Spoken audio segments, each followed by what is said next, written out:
So a couple of days ago, I came across this disturbing article, and then this, and then this. Is it just me who finds this extremely worrying? Today I want to talk to you about sexual harassment at the workplace, why we need to speak up, and how we can do it.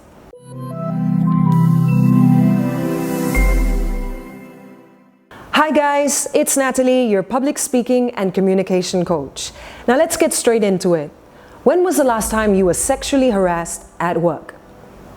Now I'm not too sure about you, but it has happened to me so many times from the day I started working at 16 years old. The one story that sticks out in my mind though is the story about my ex-boss. This was blatant sexual harassment, and as far as I know, it happened to quite a few women in my office. Before I tell you the full story though, let's look at what sexual harassment means.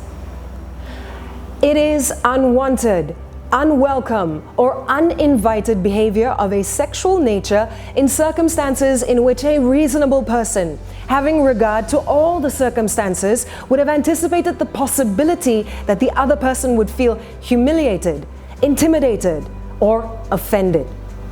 Sexual harassment is not behavior which is based on mutual attraction, friendship, or respect.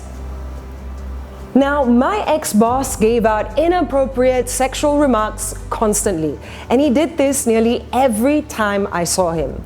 Now, it would make me so uncomfortable and disgusted that somebody who was old enough to be my father could talk to me in such a rude and honestly dirty manner. Worst of all, I could only smile and agree with what he said, because really I was so scared of losing my job or to be known as a prude or somebody who cannot take a joke. And the best thing that I could do at that time was to avoid him. I didn't dare speak out. I didn't dare tell anybody how I felt. I never really answered him back and tell him what I really thought. But I should have, and I'm so annoyed that I didn't, because by staying silent, that person held power over me.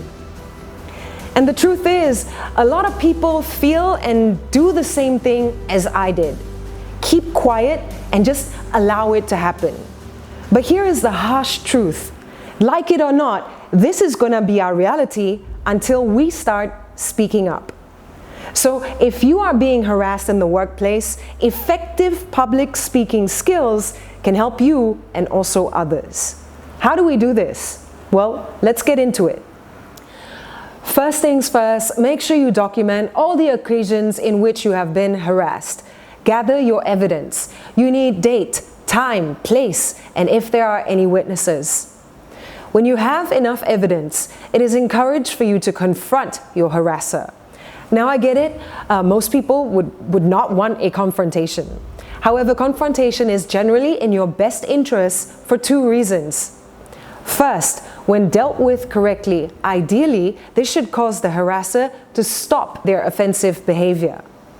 Second, if the harasser does not stop, then you could later use the confrontation as proof that you did not welcome their sexual advances. Now, I understand that this can be difficult and you may not have the courage to do it, but look at it this way.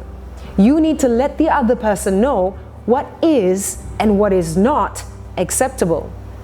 Now, to speak up, you will need to have a physical conversation with them. Now, to be really effective and to get your message across, we need to look at how we speak in conversations. In this case, we'll probably use one of three voices: aggressive, passive, or assertive. Let's break it down. First voice, aggressive. You'll confront in a loud voice and accuse by blaming, criticizing, threatening, or even attacking. The problem with aggressive communication is that it rarely ever solves problems. Your harasser is likely to get defensive, angry, and might find some way to make your life a living hell. Or your harasser might get your message, but their behavior might still continue and they might find other less aggressive people to prey on. Second voice, passive. This is when you don't speak up or voice your objection. You say nothing. And this can send a message that you are either okay with the harassment or that you will do nothing to stop it. And finally, if you want to confront your harasser, I urge you to use your assertive voice. This allows you to express your point of view while respecting both yourself and the harasser. State why their behavior is not acceptable to you or anyone else. Use the evidence that you have gathered and explain in detail why it is offensive. Tell them if it continues, you will report them. Now, the assertive voice is known as one of the most effective forms of communication because it features an open communication link. Both sides must win in a situation. You're essentially balancing your rights with the rights of the other person. So, if you want to do this, use I statements, such as I feel uncomfortable with what you say, or I am losing respect for you, instead of you're making me uncomfortable or you're making me lose respect for you. Using I statements show that you are owning up to your feelings and behaviors without blaming the other person. While doing this, make sure you maintain eye contact as hard as it is. Say no firmly if you disagree with what they're saying and state your fair opinion. Lastly, be confident when you do this. Now, if you don't feel comfortable with a face-to-face confrontation, write an assertive letter or email. This is a great second option because written communication leaves a record. If you're still uncomfortable with both of these options or you've tried it and it doesn't work, then you could complain to your employer. I have included a link with a lot of helpful steps and lots of information from asklegal.com for you to read in the caption. Yes, the entire process will be humiliating, degrading, and stressful. But an assertive voice is a technique to handle the issue of sexual harassment at the lowest level in a prevention mode. If you do not report sexual harassment, there will be other victims, and the behavior will only get worse.